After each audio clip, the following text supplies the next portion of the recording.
Okay, so apparently these two were the only survivors of the wreck, the only ones who fell from Boston and lived. They were found washed up on a beach. The more voluble of the two, the one in the purple shirt, he swore and swindled and swore in his wild ramblings that they had walked upon the water, that the waves had borne them gently into the shore. But the other, to whose head a soggy bowler hat clung, as if by magic denied this. God, we were lucky, he said. How lucky can you get? I know the truth, obviously. I watched the whole thing. As to omnipresence and potence, I'm making no claims at the present, but I can manage this much, I hope. She willed at Anforge. The will was.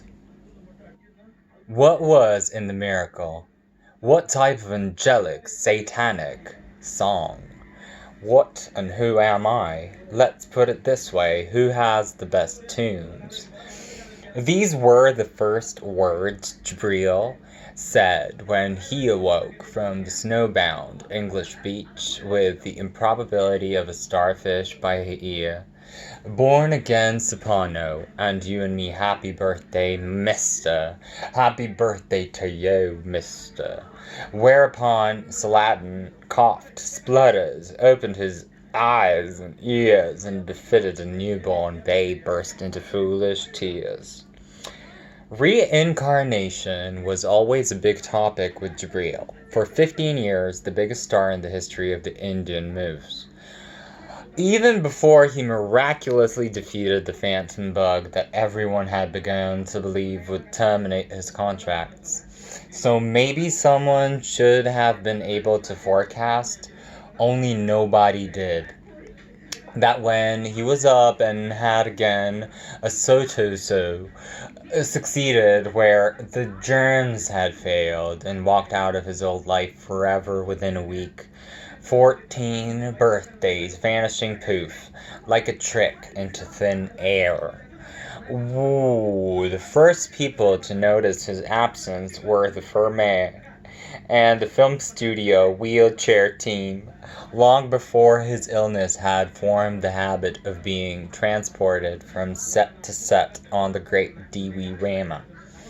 Lots of groups and speedy trusted athletes because a man who makes up 11 movies simultaneously needs to conserve his energy, his chi, guided by a complex coding system of slashes, circles, dots, which Jabril remembered his childhood from among the fabled lunch runners of Bombay, of which more later the chairman zoomed him from roll to roll, delivering him a punctual and unerringly force. His father had delivered lunch, and after each take, Jabril would skip back into the chair and be navigated at high speed towards the next set, to be recostumed, made up, and handed his lines.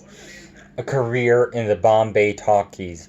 He told his loyal crew it's more like a wheelchair race with 1-2 pit stops along the route. After the illness, the ghostly germ, the mystery malaise, the bull had returned to work, easing himself into the 7 pictures of Doom the Tom. And then, just like that, he wasn't there anymore. The wheelchair stood empty along the silent sound stages. His absence revealed the totally shame of the sets. The wheelchairmen, 1 to 4, made excuses for the missing star. When the movie executives descended upon them with wrath, gee, his must be sick. He has always been famous for his punctual no ways to criticize Maharaj. Great artists must from time to time be permitted to be with temperament. And They became the first casualties of her unexplained "Hey Presto" being fired. 4, 3, 2, 1. Agdamalgi A from studio gates so that the wheelchair lay abandoned and gathering dust beneath the painted cocoa palms around a southeast Dutch. Where was Jabril? Movie producers left in 7 lurches panicked expensively. Ow! Ow! Willingdon Club golf junkies. Only 9 holes nowadays, skyscrapers having sprouted out of the other 9 like giant weeds. Or let's say like Tumstoop. Marking the sites where the turned corpse of the old lady lay. There, right there, upon the Uchwon executives missing the simplest putts. And look above, tufts of anguished hair torn from the senior heads, wafting down from the high-level windows. The agitation of the producers was easy to understand. Because in those days of declining audiences and the creation of historical soap operas and contemporary crusades, housewives, by the television networks, they were but a single name, which, when we set guarantee of the alt-right, the Samsonation, and the owner of the said non-hemp, deep-potted, up and down or sideways, but certainly and unarguably vamooshed.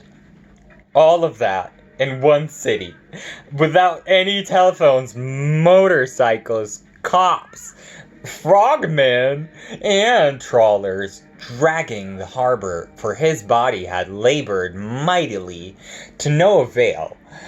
Epitaphs, they began to be spoken in memory of the darkened star on one Rama Studio 7M. Miss Pimple Billionaire, the latest chili and spice bombshell. She was not a flabbergasted mamselle, but a will-stir-get-lost Ben Bandala dynamite, clad in temple dancer veiled undress and posed beneath riddling cardboards, representations, and copulating tantric figures. Figurines, Chandela period pieces, perceiving that the major scene was not to be beneath it, lay in pieces offered up by the Spitfire Firewell.